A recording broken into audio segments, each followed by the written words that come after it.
All right, everybody. Hello, Michael here for the Fellowship of Acoustics, and in today's video, I am joined by Timon. Yes. Hello, everybody.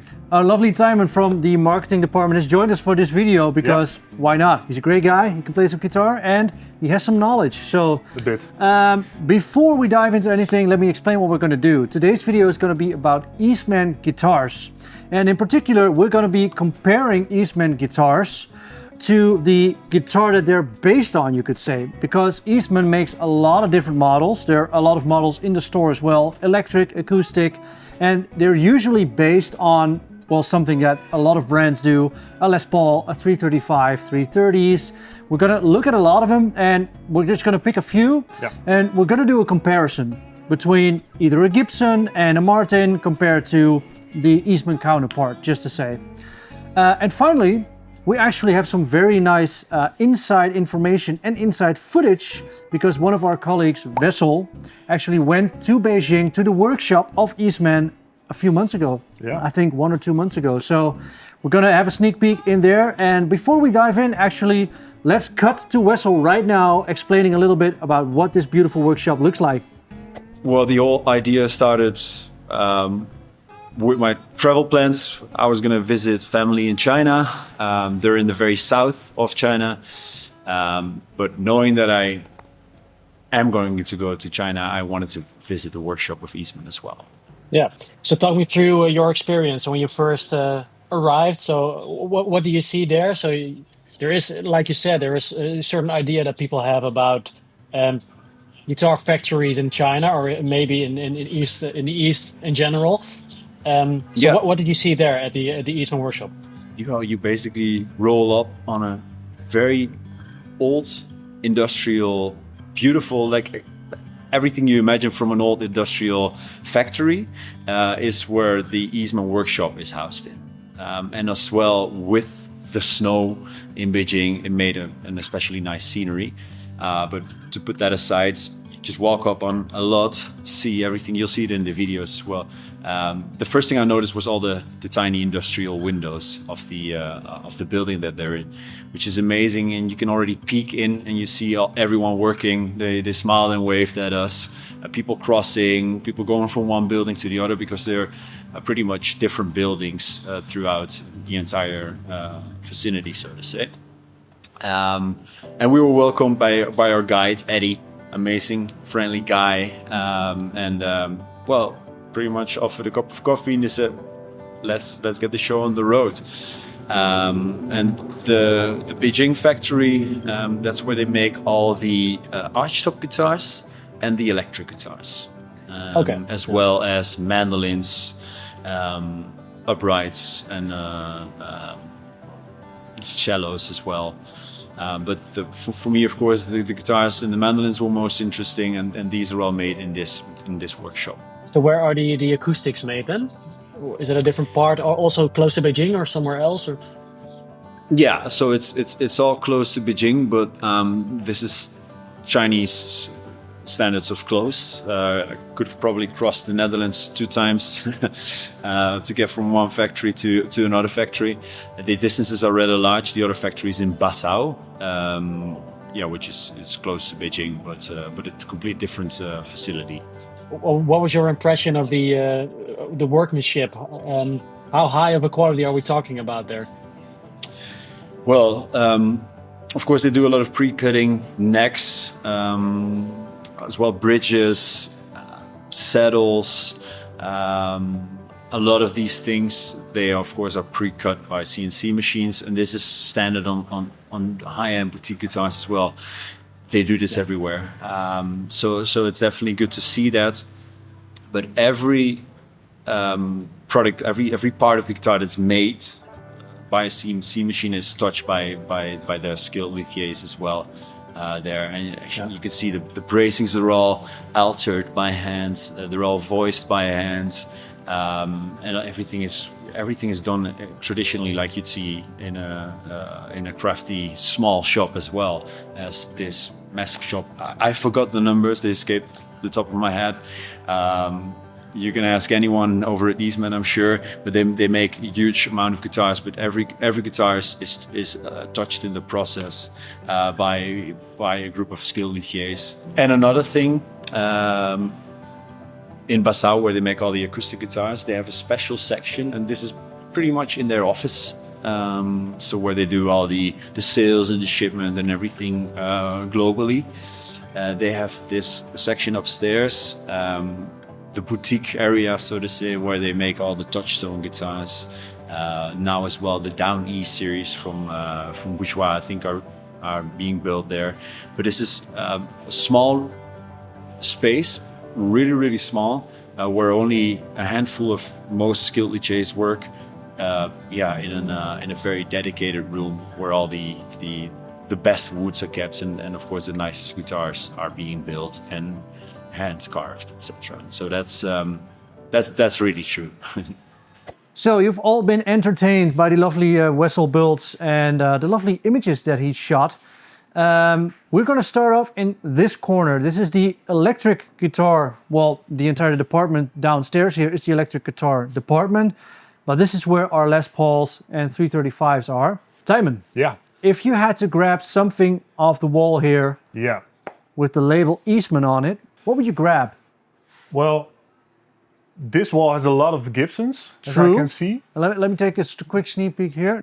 I just see this one, so I guess most of the Les Pauls that Eastman makes, I'm saying Les Paul because that's the model that they're based on. It's actually the Single cut model. Yeah, single cut model. So the SB59 is probably the most popular model that they make. Yeah. We have a few here. I'll grab this one that we saw here. This is a very nice finish. Anything here? Yeah, this is a bit more cherry-like finish. Do you know anything about them? Well, I know most Eastman guitars, if not all, actually all Eastman guitars, are for most of the build process, it's hand built. So we've seen some footage from Wessel already, but a lot of this stuff is just done by hand, which you wouldn't expect at this price point because this guitar is just above 2,000 euros. And well, we'll take a look later at a couple of the Gibsons, but if you just look at these guitars, the way they're finished and they're built, for this price point, you really can't beat it by much. Actually, for those of you who know Eastman, then you know what Tijmen is talking about. They make great guitar for the money, great guitars, I should say. And they say it themselves really nicely because they say our guitars are not made in China, but they're handcrafted in Beijing. And I totally agree. It's insane sometimes what they can deliver for the price point. For sure, yeah. Yeah, enough talking. Let's also grab a Gibson. Grab anything from the wall that says Gibson on it. Well, I think maybe we have a couple of like custom builds, like one of these. So that's of course something that Gibson does, which Eastman isn't very well known for, is the made-to-measure kind of stuff. So we've handpicked all the specs for this guitar. Actually, Koen made this. So it's a gold top with British green racing stripes. It's actually all gold, which is pretty cool. This is a Murphy Lab. It is a Murphy Lab. It's a Murphy Lab. Murphy Lab heavy aged. Yeah. For those who are not in the know, a Gibson Murphy Lab these days, I always view them as a high-end custom shop model. Yeah. Because you still have the Gibson custom models, but the Gibson Murphy Labs, they get even more attention and completely hand-built. Yeah. Really beautiful instruments. This one has P90s though. Yeah. That one is humbucker. This specific one is maybe not the best choice. Maybe that's like a standard, something that maybe looks like it as well. This isn't too dissimilar finish-wise. Yeah. And then we can just compare some specs. Maybe if we'll just put it here. So this is a 1959 reissue. That's actually nice because the SB59 also reissue. has got the same specs of a Gibson from 59. Yeah. So, of course, the finish is different. The body shape is a little bit different. And the main thing that's usually, well, of course, pickups. Pickups are a big difference. Yeah. But wood-wise, they are pretty much the same. They both have a maple top. That one has got maybe a bit more, a wider flame to it than this. The back is mahogany on both of these guitars. So is the necks. A lot of these are very similar. But what Eastman does on most of their models, even if they are lower tier or higher tier, they put ebony on it. Yeah, and this one is rosewood. Yep. A lot of players like ebony because it's so smooth to the touch, and because it stays, I think it stays a little bit, it sucks up less oil. compared to a rosewood slab.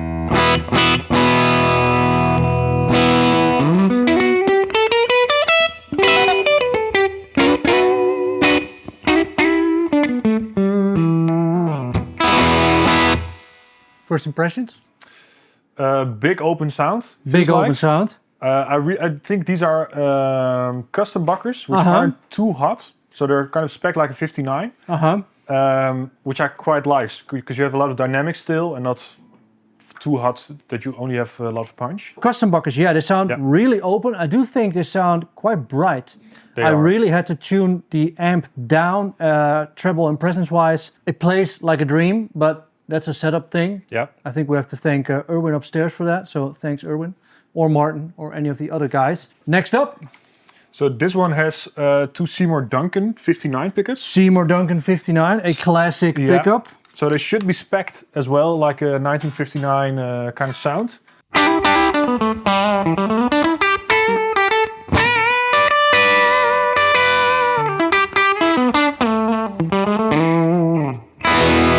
I prefer this more, actually. I think the output is a bit lower. I think as well, yeah. And it seems to have a bit less bass end, maybe? Yeah, maybe less bass end, but also less output. Yeah. It just, it drives the amp a little bit more in a way that I like, more that I can control it if I'm playing with.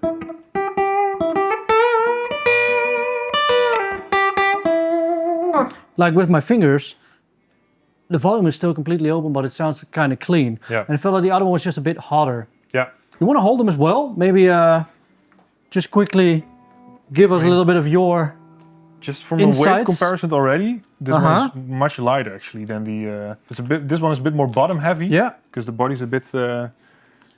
Notice that straight away as well.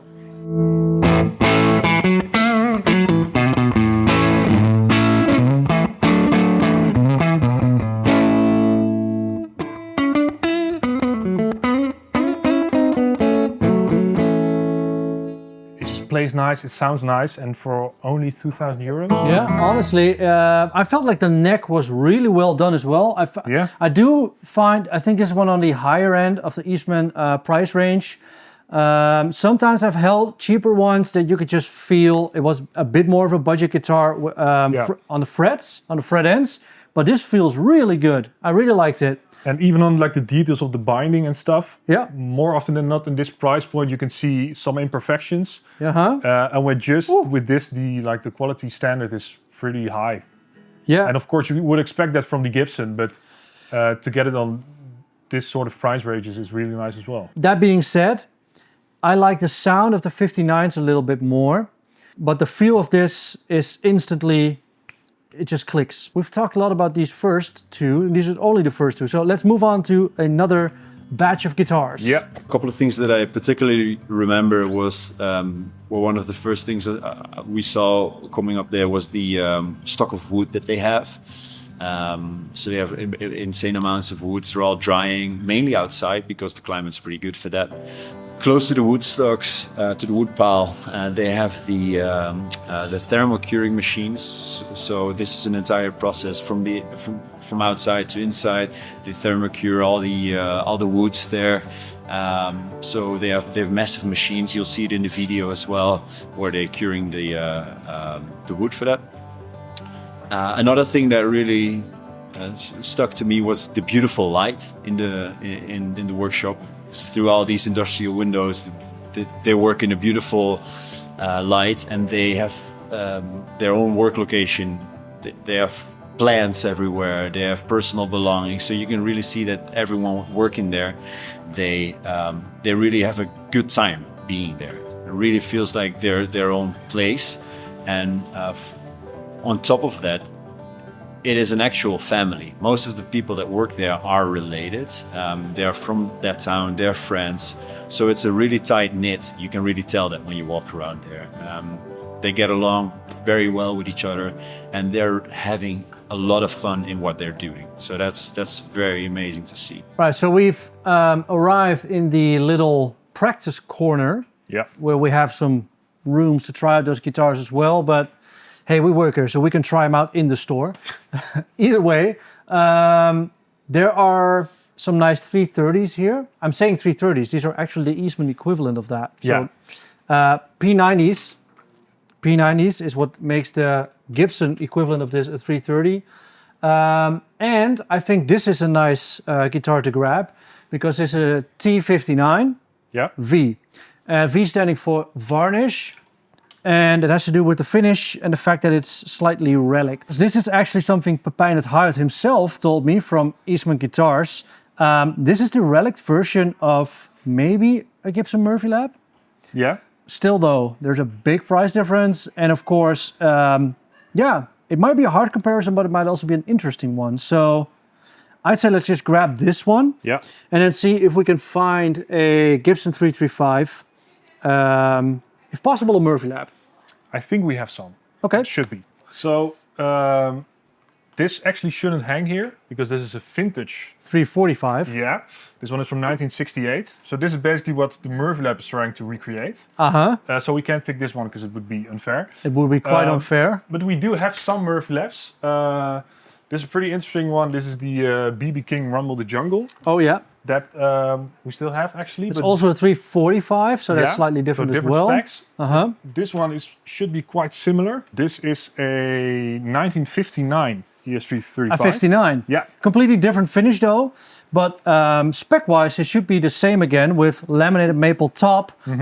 Completely laminated construction actually. But again, the difference being an ebony fingerboard versus a rosewood fingerboard. And different inlays as well with the split parallelograms. Of course. And the dot inlays. Aesthetics are quite different. But foundation-wise, they're pretty much same spec. Okay, let's quickly plug these in and talk about the pickups. Before time starts playing, custom buckers as well. So, same pickups as the Les Paul in a totally different guitar. Let's hear it. Before I play, already ergonomically, I like this shape way more than the Les Paul. Yeah, but you're a bit of a big guy. So I'm a bit of a big guy, yeah.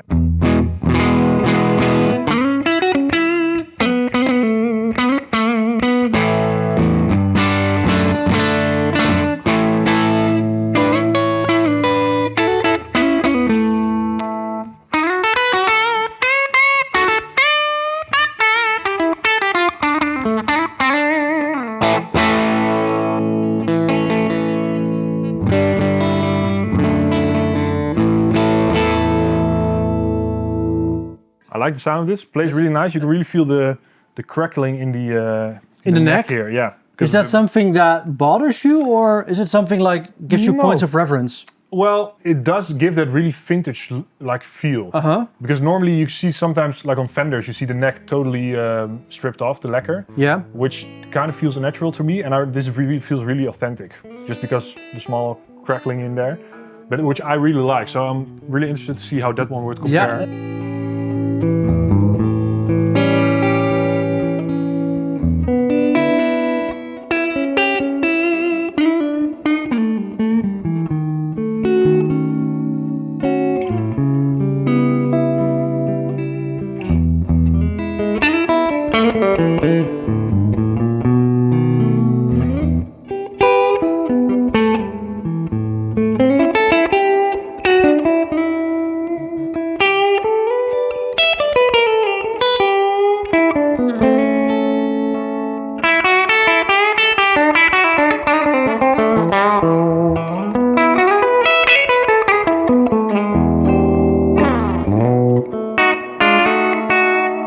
Let's quickly go over to this guitar. I'll take that from you.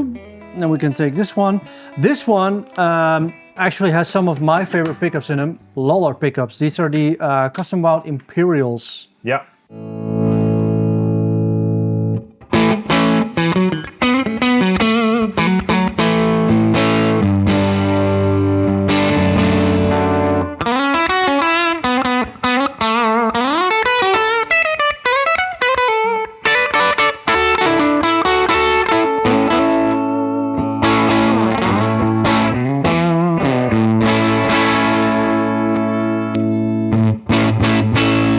I think I like the sound of these more, actually. Oh, really? Yeah, because I think they have a bit more like smoothness in them. I was gonna say creamy. Yeah, they are creamy. Yeah, they're really creamy. Here we go with the guitarist calling stuff, using weird words for sounds. But I thought it felt creamy. We actually made some nice demos of both of these guitars as well. You might have heard them already, and if not, we're going to listen to one right now.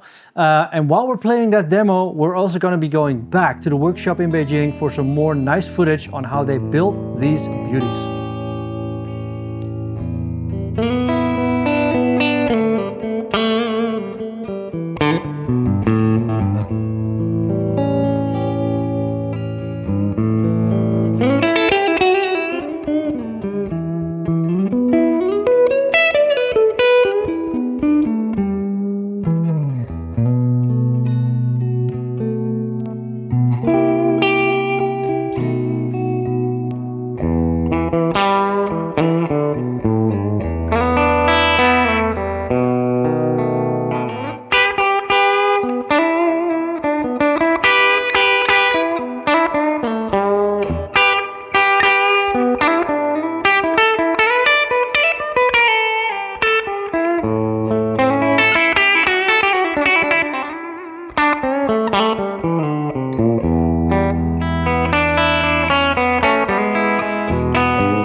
We have teleported to the Eastman guitar room. This room is actually situated in our acoustic villa. So when you enter our store, the part that we were first is the electric floor. This is one of the rooms in the acoustic villa. We have a few other brands, but mostly Eastman's around us, behind us. And before we choose an acoustic, I quickly wanted to tell a little bit about the Eastman history, because it's a company that's been around for a long, long time and not a lot of people know it. It was actually founded in 1992 by Xian Ni. I hope I pronounced your name right. I did my best there. And he actually started building violins, cellos and other stringed instruments. Nowadays he also builds brass instruments. So it's a big company. I'm saying it's really exploded in workforce. So they have a lot of people working on them. But of course, the guitars. I haven't talked about the guitars. They started building them in 2004. That was actually the first year that they introduced the Eastman guitars. And they were a big success, especially in China and on the other, in the Western market. And I think in the last, I'd say 10 to 15 years, they've really been getting a lot of good reviews here, especially in Europe. I know it's sometimes a tough sell for the USA watchers out there. I get it, because a lot of guitars built in the US are what we know. You know, that's what they're based on. So enough history. I'd say let's dive into acoustic Eastman options. Timon, yes. Do you own an acoustic actually? I own an Eastman acoustic. Hey, yeah. This was not scripted actually. But which model do you own? I own an E8 OM. An E8 OM? Yeah. Ah, okay. Maybe we can start with an OM. It's a very versatile guitar. A lot of players use it nowadays. Yeah. We don't have a lot of OMs. I see one over there. This is an LOM. Yeah, this one's from the Luthier series. The Luthier series, that might be quite nice.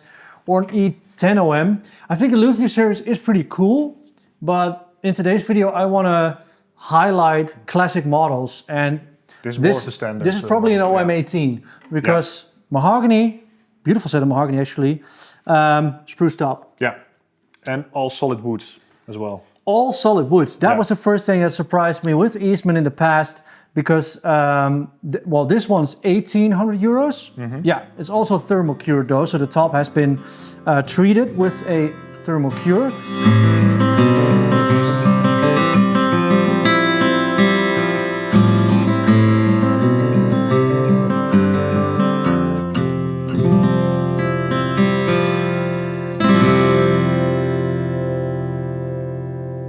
Timon has teleported to my side once again. So you were in the room listening on that side. Yeah, what was your first impression?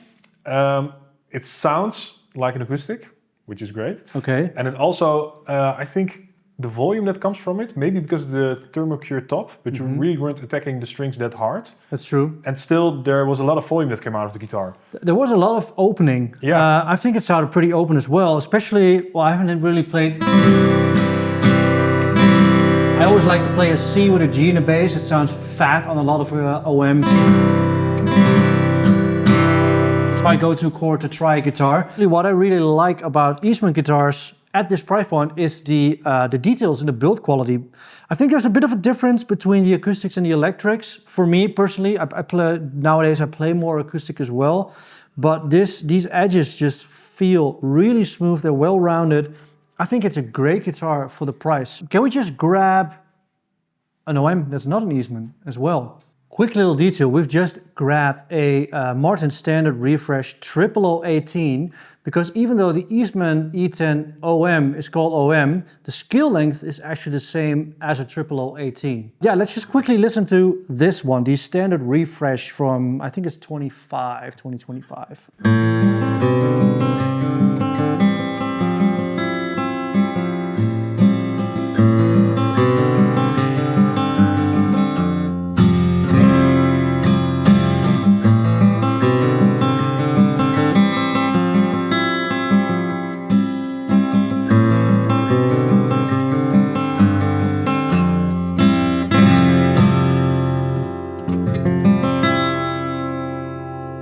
I do have a preference, and I am holding it, just to be honest. I immediately feel as if though the low end has a little bit more of response that I like, especially when I'm playing something like... I feel like the bass notes really ring out well. There's a lot of sustain to it. And even though the specs are similar, it's mahogany with spruce. However, it is still, the frets feel the same, the way that this is finished. You could have fooled me if I was blindfolded, probably. I think as well, this one sounded a bit less stiff, maybe, even though that one is thermocured. True. I think it might also have to do with the lacquer being a bit thicker on the Eastman, and being quite a bit thinner on the Martin. Yeah. So the wood has more free movement to vibrate. So I think you're really hearing that in this guitar compared to the Eastman. Nice. Yeah, what's also nice is more images of the workshop in Beijing.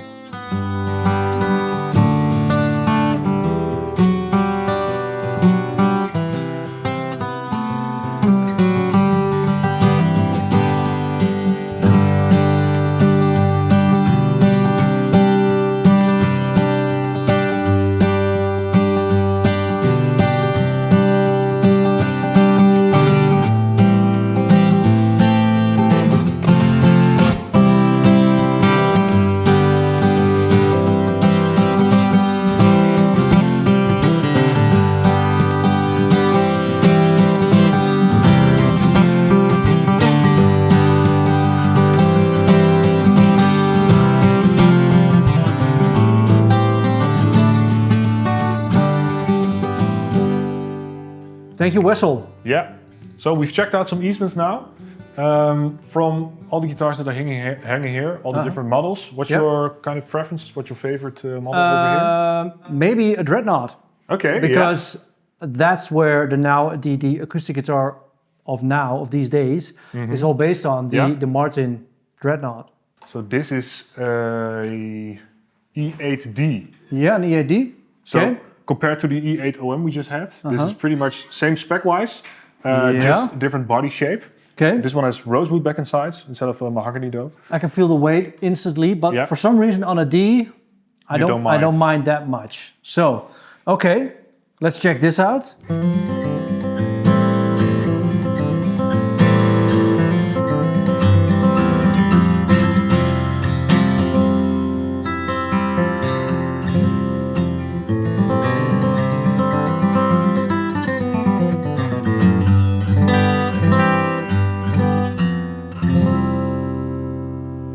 Yeah, what do you want me to say? I honestly thought I was holding a Martin. It's really nice. I love it, to be honest. This is cheaper than the E10 OM. It is, yeah. It's $15.99 at the time I'm shooting this video.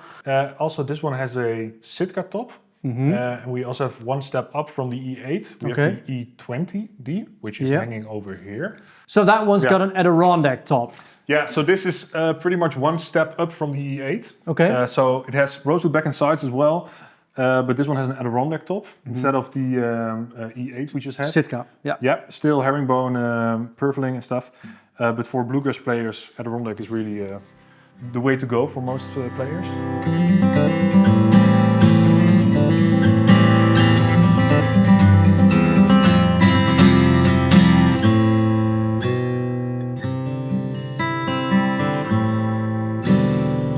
impressions, Timon?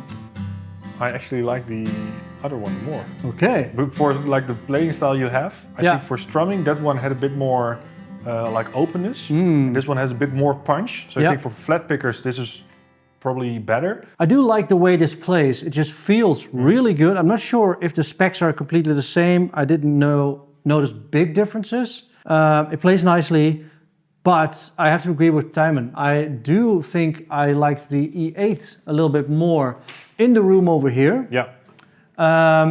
But I am really curious to see what this would sound like if it was in the proper hands of a different guitarist. So I think we should give this guitar to Tom. Absolutely. Yeah. And let him make a demo of it.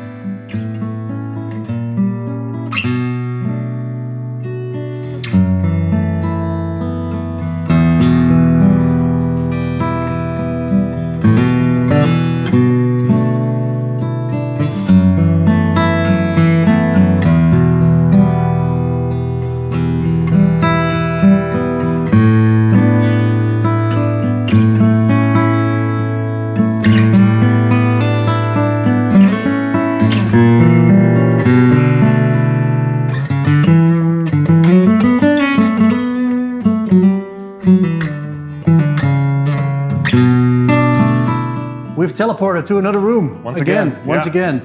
We're actually in this room right now because we decided to go with the E20D that was in the other room. Yeah. But now we want to compare that to the guitar that it's based on. So the D28. Again, surrounded by beautiful instruments, and usually there are a lot of D28s as well. I think at least 3 or something, or a trade-in. But after looking around, before we started filming a little bit, we did notice that we have a Billy Strings right now. I'll grab this because it's quite similar, but the neck profile is a little bit different. So that's mostly the playing style that's different. We do have a standard refresh in-house as well, but it's probably in the warehouse right now.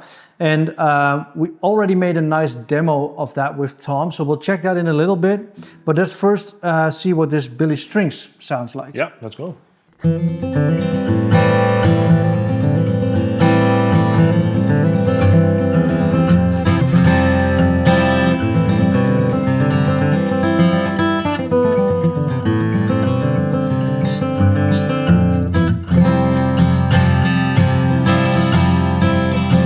Billy, you've done a great job. Billy, oh Billy. This neck plays really differently. It's slimmer. Yeah, it's more vintage spec, I think. Yeah, but I think I actually read somewhere that the fingerboard is thinner than usual. Yeah. Could be between my ears, but yeah, pretty rare guitar. It is a D28. It's slightly different than like a D28 standard, the standard refresh. But I think it's got a nice representation of what a D28 should do. Yeah, I think the way you played it, it looked like you felt quite comfortable on the guitar because it came quite easily the way you played. Also, I think sound-wise, it was probably closer to the E20D than I would have expected. Yep. Because this one is, I think, double the price. It is double the price. Yeah, and then the standard refresh is also $42.99. Yeah. So that's also double the price. Yes, it is. But that's pretty much the basic line from Martin you can get versus the top end from Eastman. Yeah. But it's still, I think they're quite similar. And of course, there are always people who are just have a big association with a brand. I'm one of those people. So I think it feels nice to own a Martin. True. But I think sound-wise, there's really not very much between the two.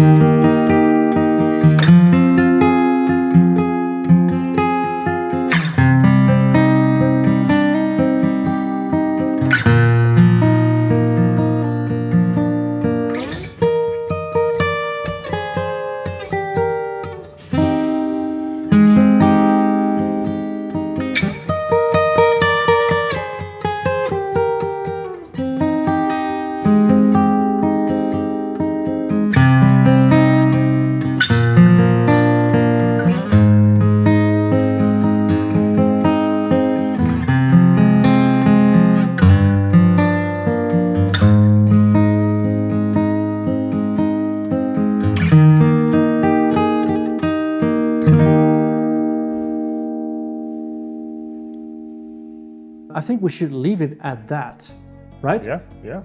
We'll let you people decide which of these 4 guitars that we've demoed is your favorite. Yeah. You've got acoustic and electric options.